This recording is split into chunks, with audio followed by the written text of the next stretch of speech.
하나님 나라 복음을 살아가는 매일의 동행. 오늘 말씀은 예레미야 3장 19절부터 4장 4절의 말씀입니다.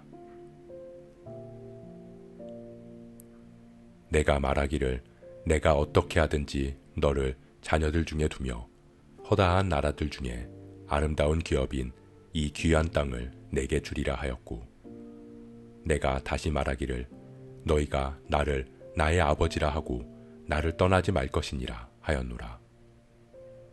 그런데 이스라엘 족속아, 마치 아내가 그의 남편을 속이고 떠나감같이 너희가 확실히 나를 속였느니라. 여호와의 말씀이니라. 소리가 헐벗은 산 위에서 들리니 곧 이스라엘 자손이 애곡하며 간구하는 것이라. 그들이 그들의 길을 굽게 하며 자기 하나님 여호와를 잊어버렸음이로다. 배역한 자식들아, 돌아오라. 내가 너희의 배역함을 고치리라 하시니라. 보소서, 우리가 주께 왔사오니 주는 우리 하나님 여호와이심이니이다. 작은 산들과 큰 산 위에서 떠드는 것은 참으로 헛된 일이라. 이스라엘의 구원은 진실로 우리 하나님 여호와께 있나이다.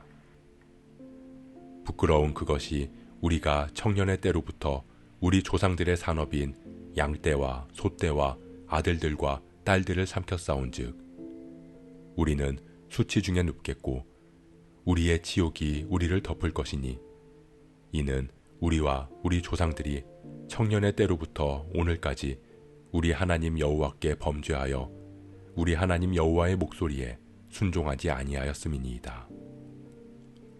여호와께서 이르시되 이스라엘아, 내가 돌아오려거든 내게로 돌아오라. 내가 만일 나의 목전에서 가증한 것을 버리고 내가 흔들리지 아니하며 진실과 정의와 공의로 여호와의 삶을 두고 맹세하면 나라들이 나로 말미암아 스스로 복을 빌며 나로 말미암아 자랑하리라. 여호와께서 유다와 예루살렘 사람에게 이와 같이 이르노라. 너희 묵은 땅을 갈고 가시덤불에 파종하지 말라.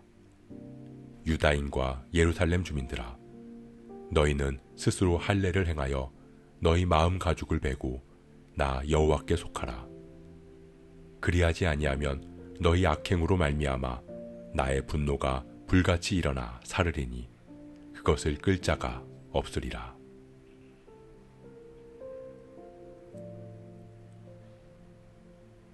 하나님께서는 이스라엘 백성들을 사랑하셨습니다.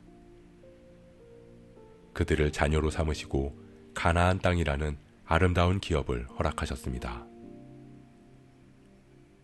하나님은 그들에게 내가 너희의 아버지가 되고 너희는 자녀가 되는 그 관계를 잊지 말라고 당부하셨습니다. 그런데 이스라엘은 마치 아내가 남편을 속이고 떠나는 것 같이 하나님을 속이고 하나님을 떠났습니다. 이방신들을 찾아다니면서 정작 여호와 하나님을 잊어버렸던 것입니다. 하나님께서는 예레미야를 통해 당신의 마음을 전하십니다. 배역한 자식들아, 돌아오라. 내가 너희의 배역함을 고치리라. 예레미야는 이스라엘이 하나님께로 돌아가기 위한 회개의 기도를 드립니다. 이스라엘의 죄를 크게 두 가지로 자복하고 있습니다. 하나는 작은 산들과 큰 산 위에서 떠드는 것, 즉 우상을 따르는 것이었습니다. 그것이 헛된 일이라는 것을 깨닫는 것입니다.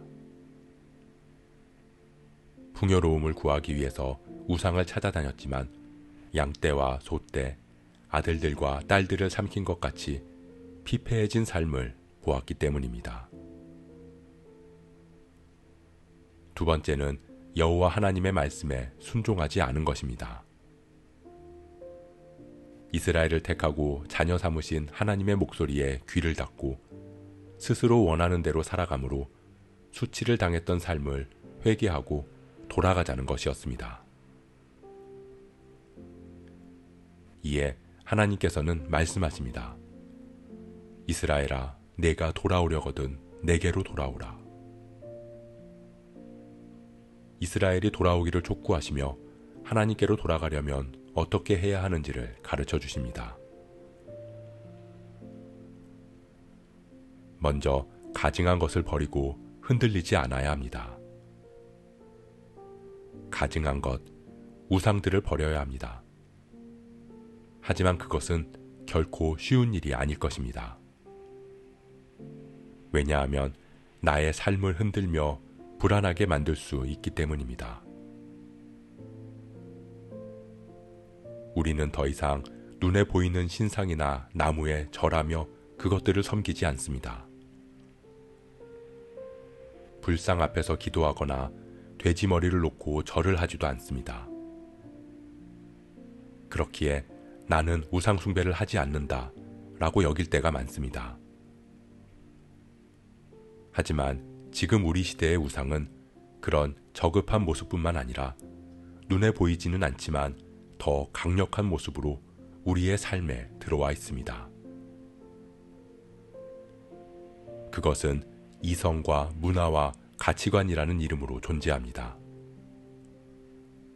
우리의 양떼와 소떼, 즉 삶을 더욱 풍요롭게 해줄 수 있는 것이 돈이라고 생각합니다.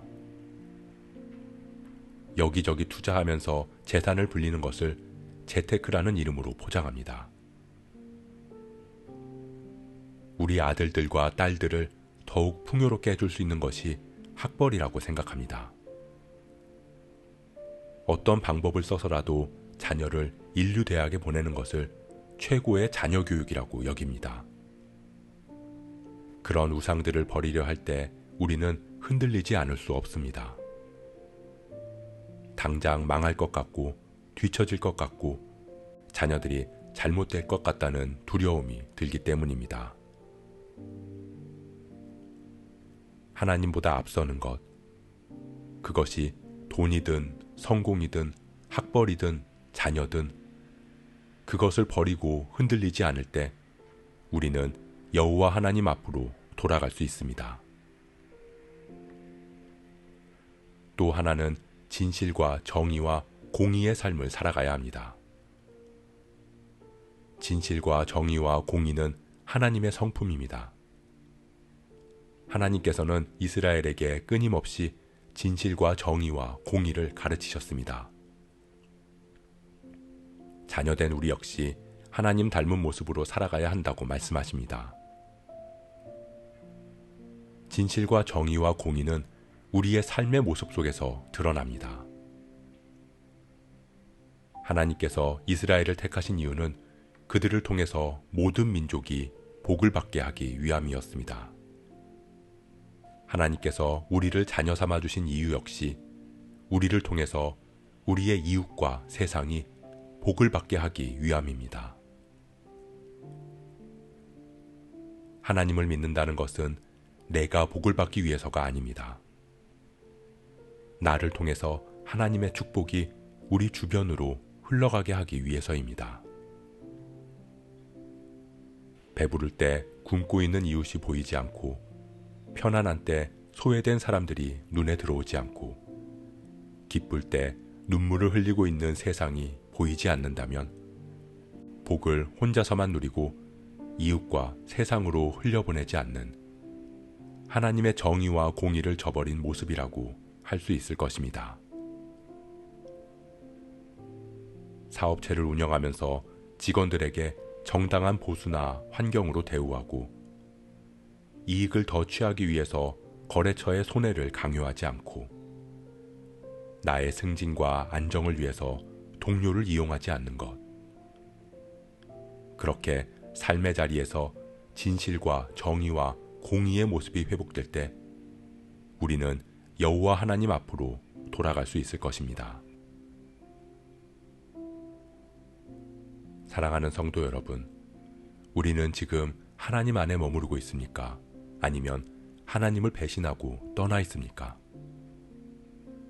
우리의 종교적인 행위의 유무가 아닌 나의 삶의 모습을 통해서 돌아보았으면 합니다. 하나님은 우리에게 회개하고 돌아오라고 말씀하십니다. 회개는 감정적인 눈물로 그치는 것이 아닙니다. 우리의 생각과 마음과 행동까지 모든 삶의 방향을 돌이키는 것입니다. 그렇게 우리가 하나님께로 돌아오려거든 우리 삶을 둘러싼 우상들을 버리고 마음을 굳게 잡아야 한다고, 우리 삶을 통해서 이웃과 세상에 하나님의 진실과 정의와 공의가 흘러가야 한다고 주님은 말씀하십니다. 우리가 하나님께로 돌아가기를 소원합니다. 지금도 우리를 향해 손 내밀고 있는 주님 손 붙잡고 하나님 닮은 모습으로 이웃과 세상에 하나님의 축복을 흘려보낼 수 있는 저와 여러분 되시길 주님의 이름으로 축복합니다.